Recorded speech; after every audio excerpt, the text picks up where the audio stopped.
Tanya was one of my first interviewees, and we were able to talk through Zoom.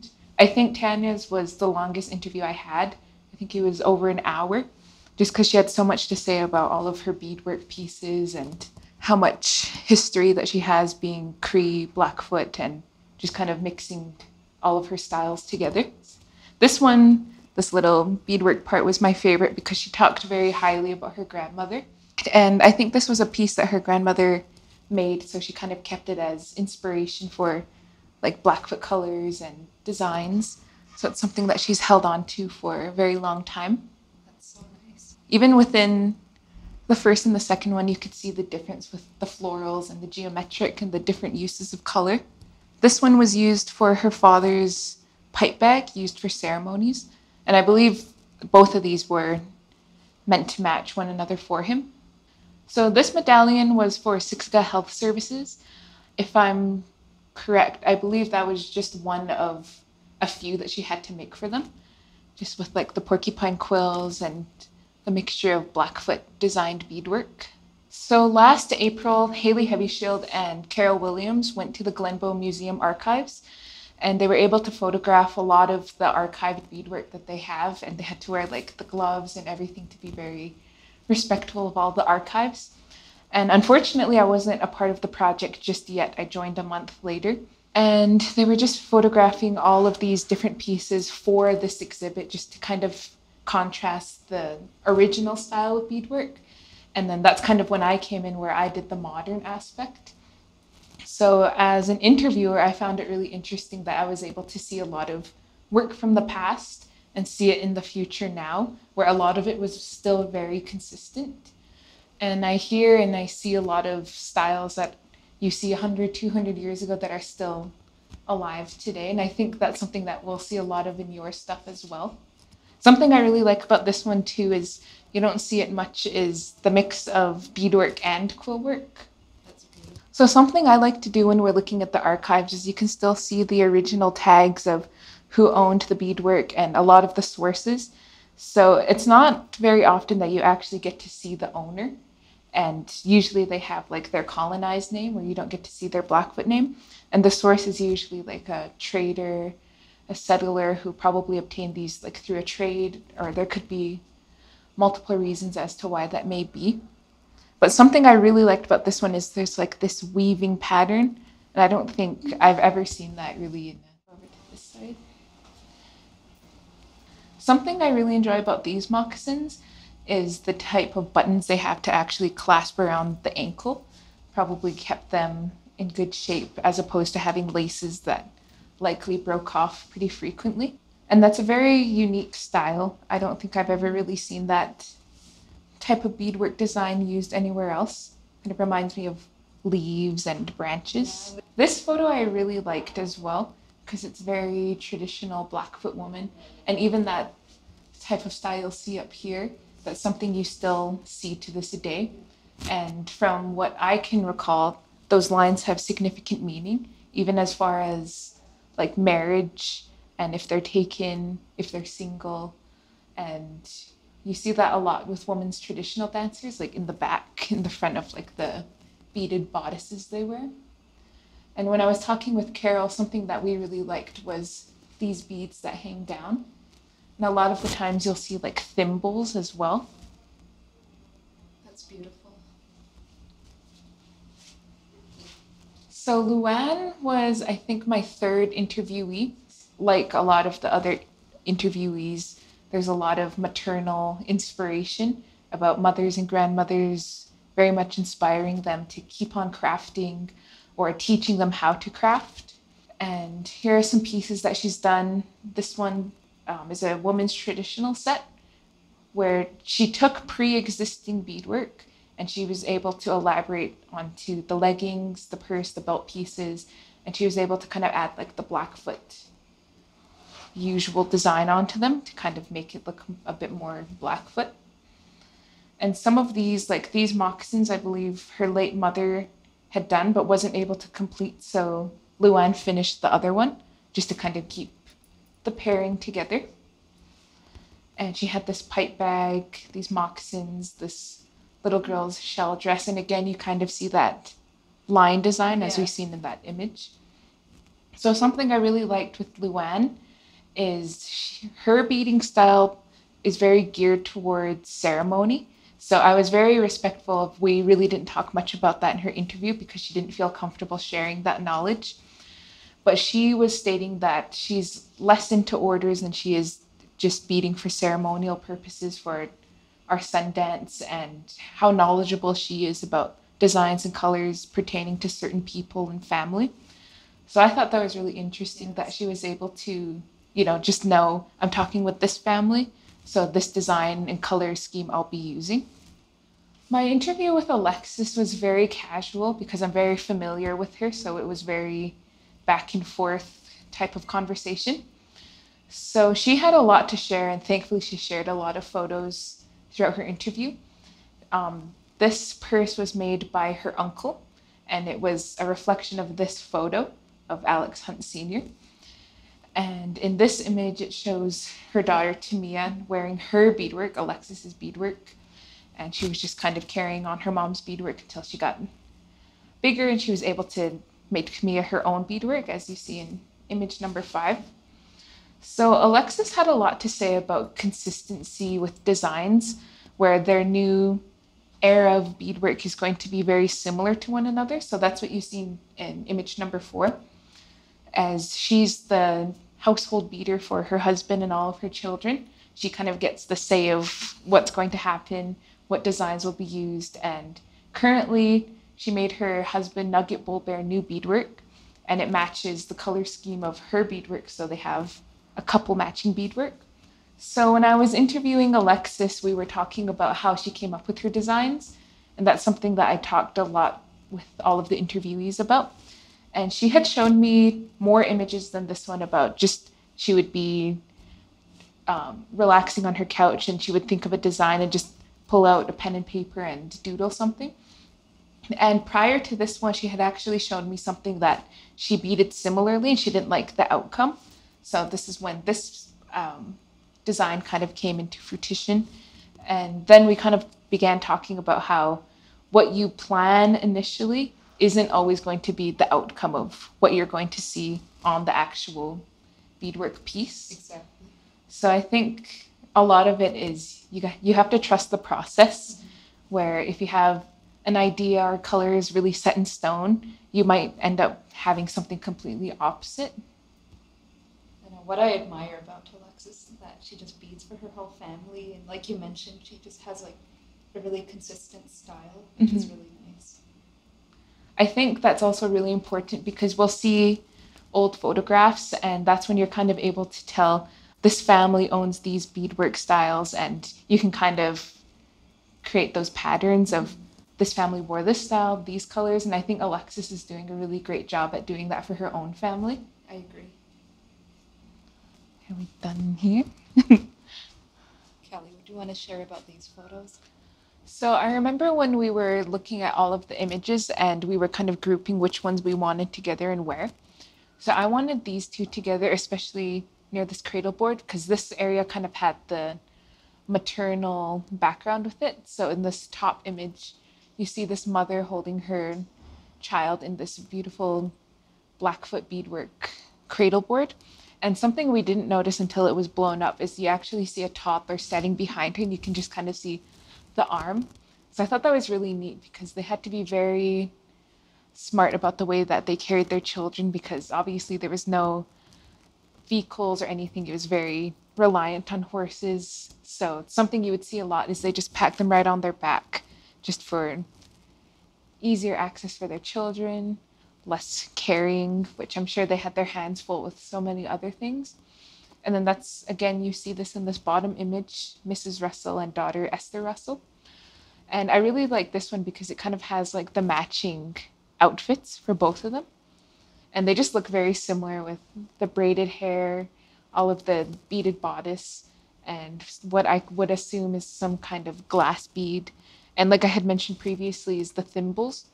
So that's something Carol and I really like to admire. It's just like the really intricate details that one might gloss over. So something else we really liked is in this younger girl's belt, she kind of has like the beaded belt with something to hold whatever she might want. Something I kind of like to do is like think about their time and, you know, how they created them, how long it took them, and just how long it was being passed down, if there was other children that would wear the outfits that she might be wearing.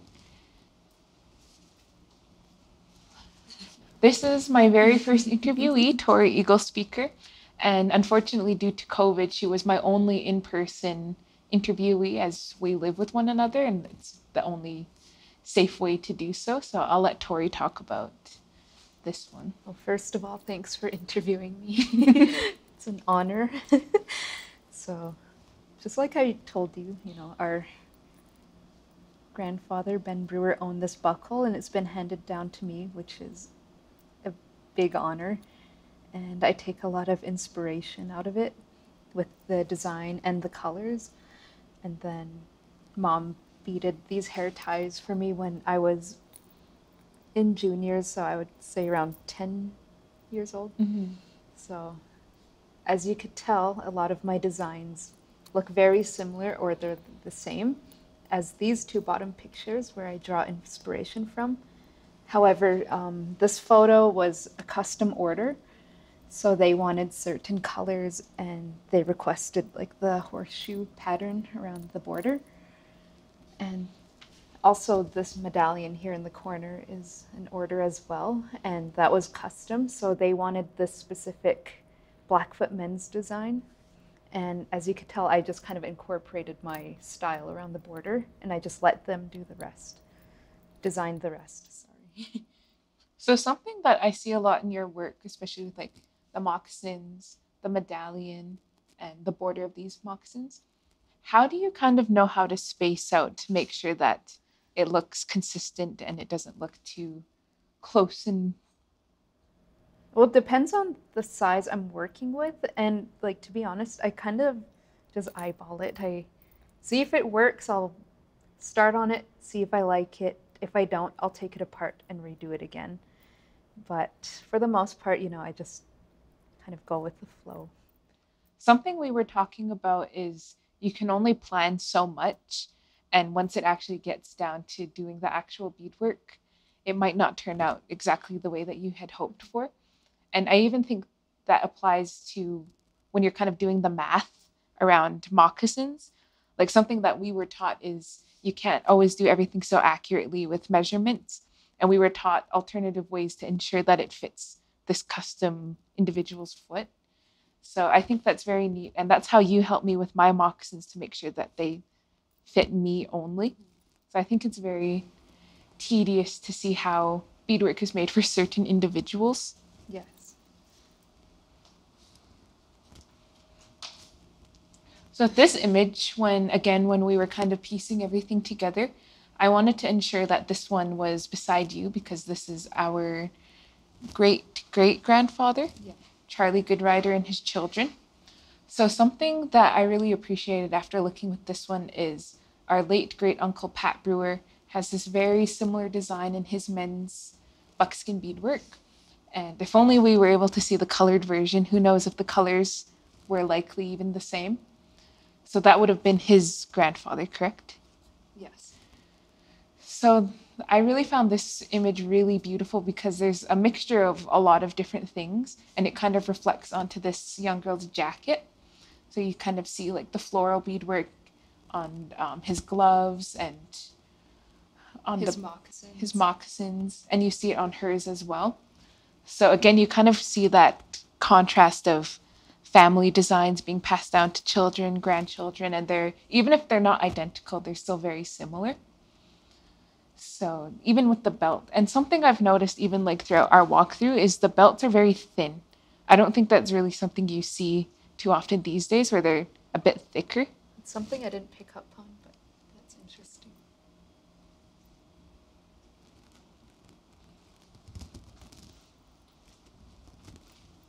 Carol's work? So again, Carol, I kind of wanted to have closer to you because she's related to our late grandfather, Richard Healy.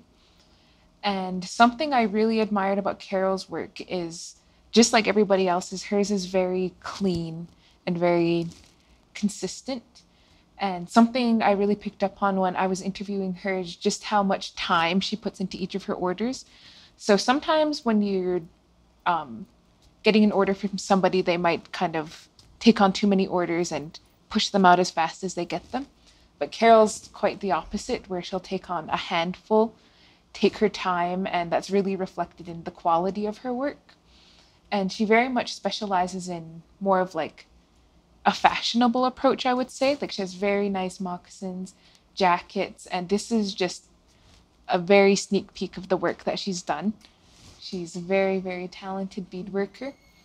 And I believe that she's even went to school for like art and designing.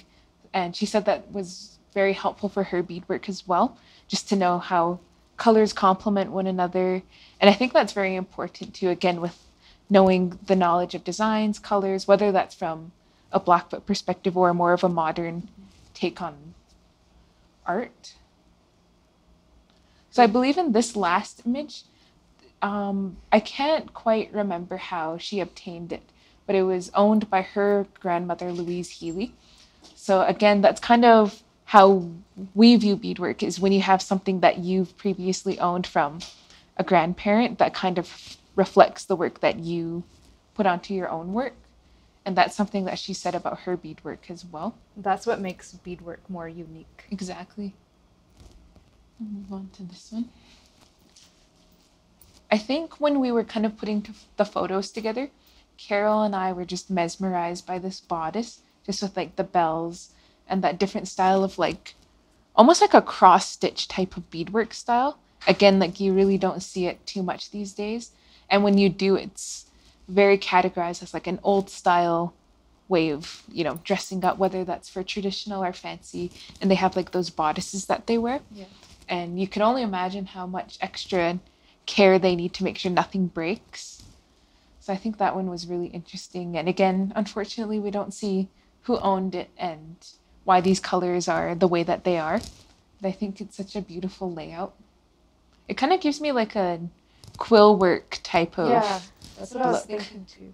Where everything kind of looks wrapped. I think that looks really nice. And this image up above is of Haley Heavyshield, where she's taking photos of little moccasins. And again, you kind of see like the Blackfoot floral design repeated on these moccasins, whether they're geometric or the Blackfoot floral, because there's just so much rich history in these photos. Is that a vest beside the moccasins? I believe so. It looks like one side has like a headdress and the other side kind of has like a feather. Like a staff? Yeah. That green Something is so about pretty. the colors in these pictures. You don't see these colors, like these bead colors. You don't. It's... Move on. So Kalli, how come you wanted to include these images? I think it was really important that we kind of seen the beadwork in action, because a lot of what we see, they're very still photos, they're archived photos, and whereas these ones you actually get to see them in motion at Kainai Indian Days. This is the second annual. And, you know, it's crazy to think how long ago this might have been, but really not too much has changed. Like, designs have become more elaborate, but even then you still see a lot of these designs still carried on today. And I thought that was very important to showcase that sometimes Blackfoot designs, Blackfoot ways of, you know, knowing are very pertain to the past, and that we're people of the past, but in reality, we're still able to do all of this stuff. We've come a long way. So I think it's very important to showcase that. And just think of all the outfits that are still, you know, being used to this day at powwows. Even, for example, your beadwork is going on 10, 12 years now, and it's still in tip-top shape. And you can just imagine that the rest are just as well. And even if they're not being used, their families likely still have these outfits, and they can reflect on these colors and designs for their own designs one day. These photos were a nice touch to add. I agree. They're very meaningful. So when we were kind of pointing out what photos we wanted where, I was the one that kind of incorporated, I wanted them like this, because if you can kind of tell, it's like a black and white moccasin type of pattern that I have going on. So we had them laid out on the table, and I was trying to kind of keep like a nice pattern going. So again, Carol and Haley were the ones that obtained these archived photos. And I think it's really important that we kind of, we're able to put a face to who owned these. And a lot of the times I was able to be like, I know who these people are, or I know, family members. So for example, in this bottom left image, that's our late grandfather, Richard Healy's grandparents, Dick and Beth Soup. And I think that, I don't even know what that is, like a shawl type of piece. It looks amazing. It does. So again, a lot of the times there's a very consistent style, I've noticed at least, where there's like the traditional bodice. And I think it's very important to differentiate that, that's just the way that the woman dressed, as opposed to this isn't like power regalia, this is just their everyday attire. And again, in this top right image, at the very top right, you see the leggings. And I think that's something you still see very commonly today, like the shape, the design, the border. And they even remind me of my own leggings used for powwowing. And something else I kind of like to contrast from then and now is stuff that you see still and stuff that you don't see as much anymore. So I wouldn't say that you really see purses or wallets or anything too often, other than like if it's actually for a powwow outfit. And again, maybe even with gloves, like the type that men wear, usually for powwows. But even in these images, like they have their beaded gloves, the beaded gun case. And a lot of the times I'll question, is this just for actual coverage or is it just for show? Because like these gun cases are phenomenal, even with like the hanging buckskin. And do they just kind of complement their outfit? Or, there's a lot of questions I probably won't ever get answers to. But I just think it's really amazing that, we're able to see so much of our people's history in clear-cut photos, and we're able to showcase it in a modern perspective. Something else I just noticed right now, like even a long time ago, some people will even like customize their beadwork, as you notice, like on his gloves, there's an animal, and then on the purse, there's a beaded bird. Yeah. So that's something that's different. Like that. Something I think about as well is like their last names and if they have any meaning towards the beadwork that they do. So for example, Shot Both Sides, Long Type Pipe Woman. Obviously, those aren't their last names. Those are just their names. And like, there's such a rich history with Blackfoot names and how we still carry them on to this day and how, they're showcased within our work. So I think for me personally, with my Blackfoot name being Shining in the Water Woman, I have a lot of gravitation towards like watercolors and, that's something I'd like to explore one day. Yeah. I feel like there's so much rich history that just goes into one single piece of beadwork. Exactly. That it's really hard to digress what it means, who owns it. And look at that quill work. I can't get over how intricate that is. The colors are so vibrant, and even the beadwork on these moccasins. Something I even think about is like prior to Blackfoot people obtaining beads is how did they know that they were able to use quills from porcupines to, craft, and how they obtained them. And, there's just so much questions I have of how, very smart the Blackfoot people are when it comes to crafting. So after we've explored the exhibit, what's your biggest highlight and takeaway from it all? I think when we were looking at the mother-daughter photos, just because, I have a daughter, and just seeing those photos makes me want to have matching beadwork or matching dress with her one day. Mm-hmm. So that was probably my highlight. And yourself? I think for me, my biggest takeaway is just being able to see all of my research kind of come to life. Something that was supposed to be just a minor project for class ended up in the Galt Museum. And I think that's very important for Indigenous scholars and beadworkers to know that, we very much have a presence within museum spaces and within academia. And I think that this exhibit is a perfect way to showcase that. I agree.